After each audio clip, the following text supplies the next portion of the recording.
హిందూ బంధువులారా, హిందూ మత ఔన్నత్యాన్ని తెలిపే కుమారి భట్టుల గురించి మీరు తప్పకుండా తెలుసుకోవాల్సిందే.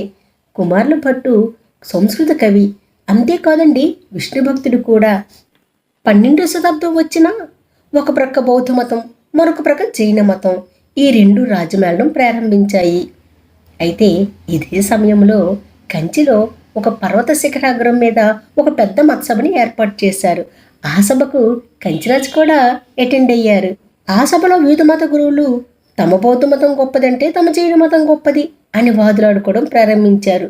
ఎవరి మతాన్ని గురించి వాళ్ళు పొగుడుకుంటే తప్పేమీ లేదు, కానీ ఇతర మతాన్ని దూషించకూడదు కదా. అందులో మన హిందూ మతాన్ని దుర్భాషలాడడం ప్రారంభించారు. ఆ ప్రక్కన ఉన్న కుమారుల భట్టు అస్సలు సహించలేకపోయాడు.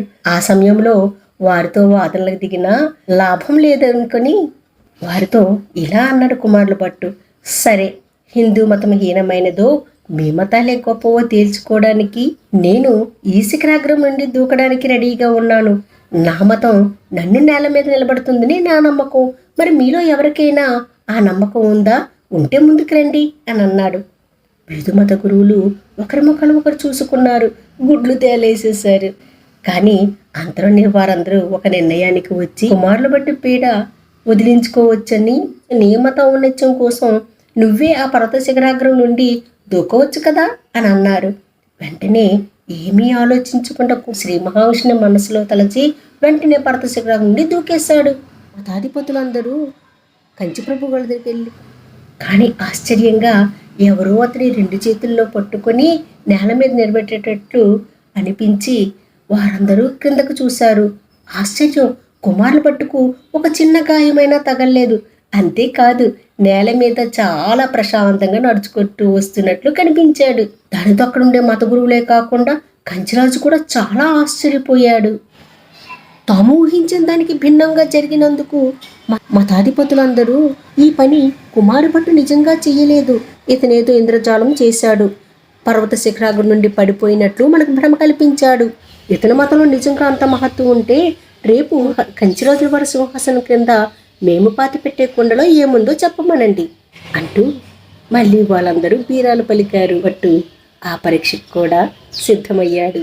రోజే వారు కుండలో పెద్ద విషసర్పాన్ని పెట్టి సింహాసనం కింద పాతి పెట్టారు. కుమారుల భట్టు రాత్రంతా శ్రీ మహావిష్ణుని ప్రార్థించుకొని అలాగే పడుకున్నాడు. రాత్రి కళ్ళలో శ్రీ మహావిష్ణువు వారు కనిపించి, కుమారి భట్టు, నీవేమీ బాధపడకు, ఆ కుండలో ఉండేది నిజంగా మహాసర్పం, కానీ అందులో విష్ణుమూర్తి విగ్రహం ఉందని నువ్వు చెప్పు అంటూ అంతర్ధానమైపోయాడు.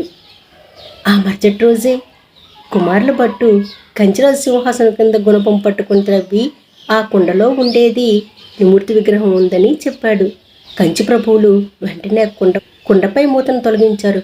చూడగా అందులో శ్రీ మహావిష్ణువు తలకు విగ్రహం ఉంది. మత గురువులందరూ దిగ్భ్రాంతులైనారు. తాము పెట్టిన విష్ణువు స్థానంలో విష్ణుమూర్తి విగ్రహం ఉండడం ఏంటి? ఇక అక్కడ ఉంటే వాళ్ళు ఆటలు సాగవని వెంటనే అక్కడి నుండి పలాయనం చిత్తగించారు. ఈ విధముగా వేదకర్మ ప్రధానమైన మన హిందూ మత ఔన్నత్యాన్ని కాపాడిన కుమారుల భట్టును కంచి మహాప్రభు ఎంతో ఘనంగా సత్కరించారు. మనమందరము ఏకముక్త కంఠముతో సనాతన హిందూ ధర్మానికి జై అంటూ నినాదాలు పలుకుదాం.